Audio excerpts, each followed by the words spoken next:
Bon, faut que je t'avoue quelque chose. Toi aussi, tu penses que gérer ses émotions, c'est un truc réservé aux gens calmes de naissance? Alors laisse-moi te stopper net. Parce que si je te disais que maîtriser tes émotions, ça s'apprend, même si aujourd'hui tu pleures pour rien, que tu t'énerves trop vite, ou que tu te sens submergé au moindre truc. Dans cette vidéo, je vais te partager 10 techniques méconnues, hyper concrètes, que personne ne t'a jamais expliquées et qui peuvent littéralement transformer ton rapport à toi-même. Et crois-moi, la 10e m'a clairement reprogrammé mentalement. Allez, sans plus attendre, passons au conseil numéro 1 pour mieux gérer tes émotions. La technique de la vague émotionnelle. Imagine une vague, elle se forme au loin, elle grossit, elle monte encore et finit par s'écraser. Et elle s'écrase toujours. Une émotion, biologiquement, c'est un peu pareil. Un mouvement qui monte, atteint un pic et redescend naturellement si tu ne l'alimentes pas. Personnellement, quand je sentais une émotion trop forte, surtout la colère ou l'angoisse, j'avais l'impression qu'elle allait durer des heures. Alors j'ai commencé à faire quelque chose de tout simple, je posais un chronomètre de 90 secondes et je me disais « Ok, laisse la vague monter, ne lutte surtout pas, ne réagis pas, observe juste. » Et c'est fou, rien que le fait d'attendre sans ajouter de pensée, sans essayer de comprendre ou d'anticiper, faisait redescendre la pression à chaque fois. Je me rendais compte que ce n'était pas moi qui étais instable, c'était juste une vague biologique. Selon le neuroscientifique Jill Bolte Taylor, une émotion non entretenue par des pensées ne dure biologiquement que 90 secondes. Après ce délai, elle s'éteint d'elle-même, sauf si tu continues à l'alimenter par ton dialogue intérieur. Ton corps parle à ton cerveau. Si tu laisses la vague suivre son cours naturel, tu reprends déjà du contrôle émotionnel. Et maintenant, passons au conseil numéro 2 pour mieux gérer tes émotions, le scan corporel express. Imagine que ton corps soit une sorte de tableau de bord intérieur. À chaque émotion, une petite lumière s'allume quelque part. La gorge qui serre, le ventre qui se tord, la poitrine qui chauffe, les épaules qui se crispent. Le scan corporel, c'est simplement prendre 10 secondes pour passer en revue ces signaux. Un peu comme si tu faisais un scanner médical interne. Personnellement, quand j'ai commencé à pratiquer ça, j'ai découvert un truc de dingue. La majorité de mes émotions mentales étaient en réalité des sensations physiques ignorées. Je croyais être stressé mentalement alors que c'était juste ma respiration coincée dans le haut de ma poitrine. Je pensais être triste alors qu'au final c'était une tension dans la gorge. Et juste le fait de me le dire, ça calmait déjà l'intensité de ce que je ressentais. Selon plusieurs études en neuropsychologie, notamment celles sur l'interoception, le fait d'identifier précisément une sensation corporelle réduit l'activité de l'amygdale et donc la douleur. Ton cerveau comprend que tu vois ce qui se passe et il diminue donc automatiquement l'alarme émotionnelle. Conseil numéro 3 pour mieux gérer tes émotions, la chaise extérieure. Imagine la scène suivante, tu es assis sur une chaise et en face de toi, sur une autre chaise, il y a ton émotion.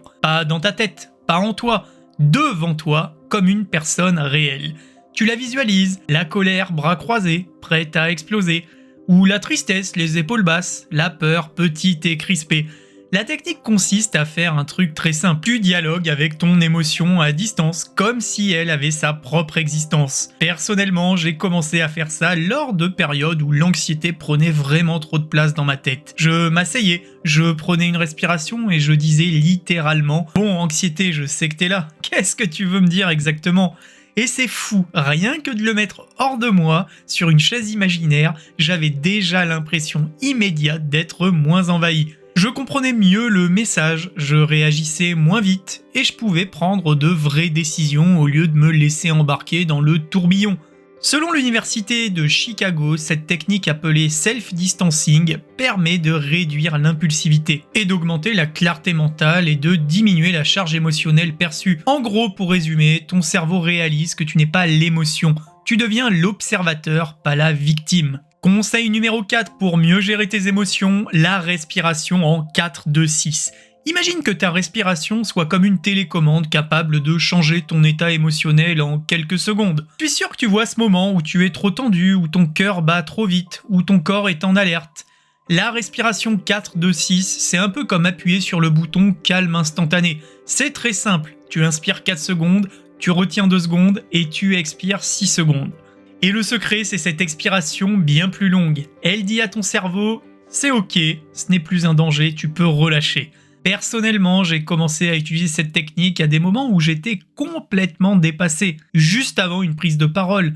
Que ce soit pendant des montées d'angoisse ou même des moments de surcharge mentale, où j'avais l'impression que tout allait trop vite. Je me posais, je faisais 5 cycles 4-2-6, et en 1 minute, c'était comme si quelqu'un avait baissé le volume de mes émotions. Ma tête devenait plus claire, mon cœur ralentissait, et je pouvais réfléchir sans paniquer. Selon les recherches de l'université de Stanford, ce type de respiration active le nerf vague, qui joue un rôle clé dans la régulation des émotions. Résultat, le cortisol baisse, la fréquence cardiaque se stabilise et tu reprends le contrôle émotionnel en quelques dizaines de secondes. Ton souffle parle à ton cerveau et ton cerveau réajuste ton humeur. Conseil numéro 5 pour mieux gérer tes émotions, l'étiquette émotionnelle. Imagine que ton émotion soit une boîte mystérieuse.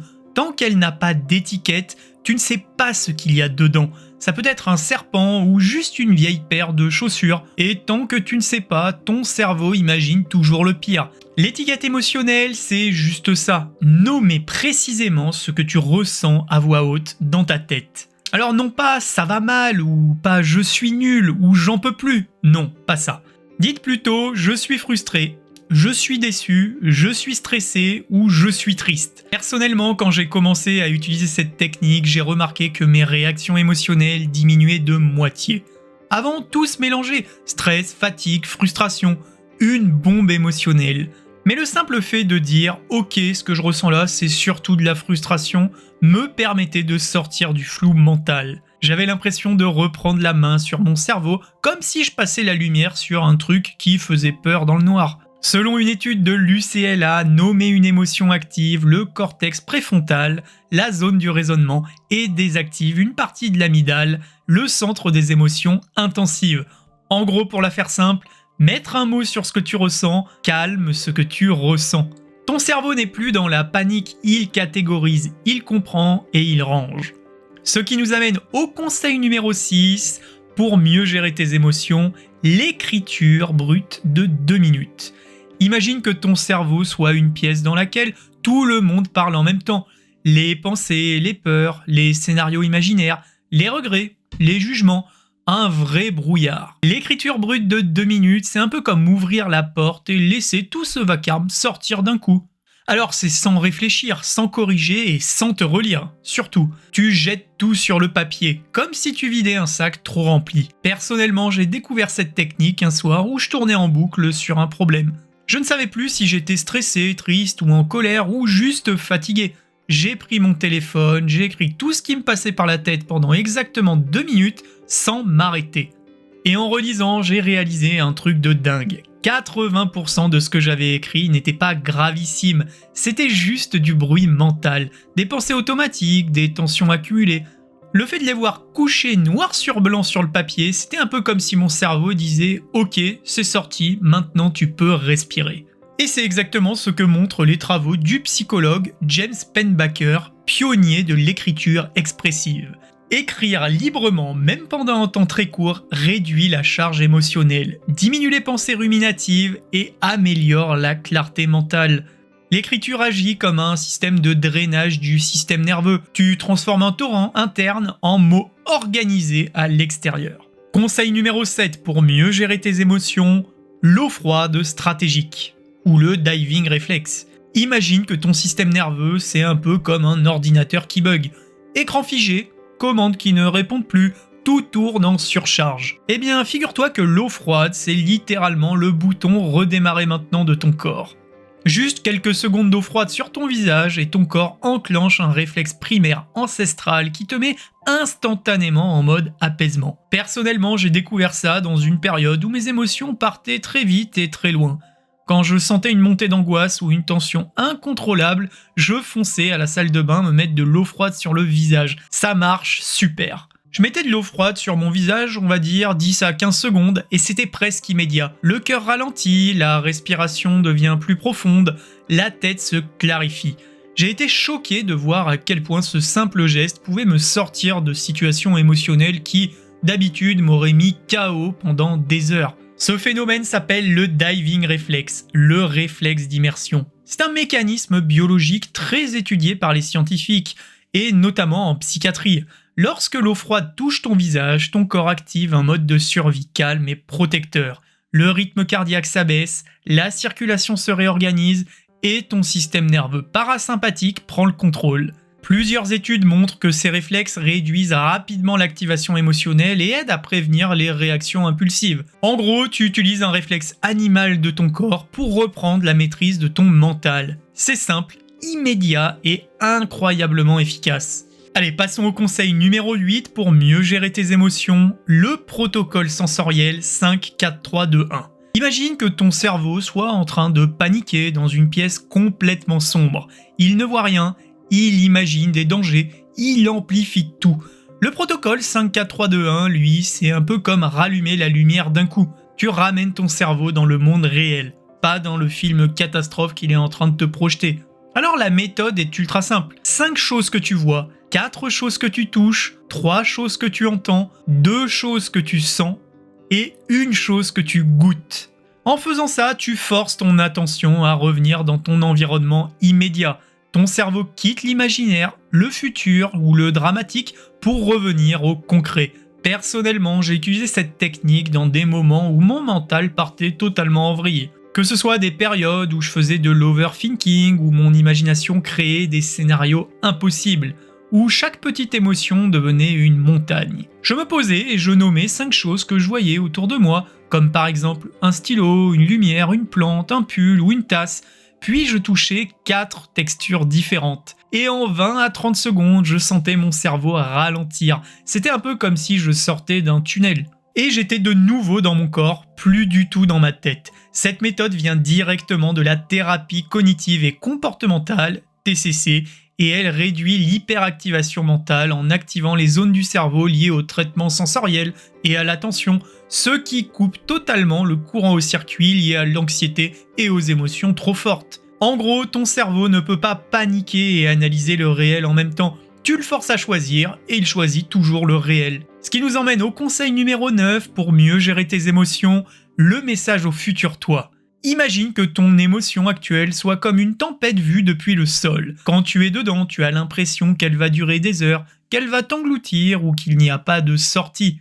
Mais si tu pouvais monter dans un hélicoptère, prendre de la hauteur et regarder la même tempête d'en haut, tu verrais qu'elle a des bords, qu'elle bouge, qu'elle avance et surtout qu'elle passe. Le message au futur toi, c'est exactement ça. Tu écris une phrase destinée à la version de toi-même qui existera dans 24 heures. Une version de toi qui aura déjà un peu digéré l'émotion. Une version de toi qui voit plus clair. Personnellement, j'ai commencé à faire ça dans des moments où je croyais que tout était foutu, que je n'allais jamais m'en sortir. Je prenais mon téléphone et j'écrivais « Dans 24 heures, ce sera moins intense. Tu vas traverser ça.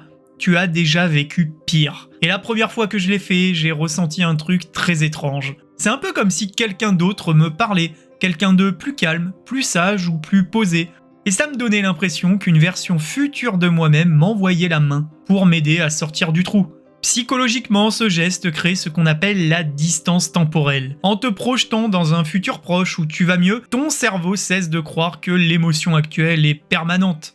Des études en psychologie cognitive montrent que cette perspective à court terme réduit l'intensité émotionnelle immédiate et augmente la résilience et active des zones du cerveau liées à la prise de recul. En gros, tu te rappelles que ton émotion est temporaire et que toi, bien, tu continues.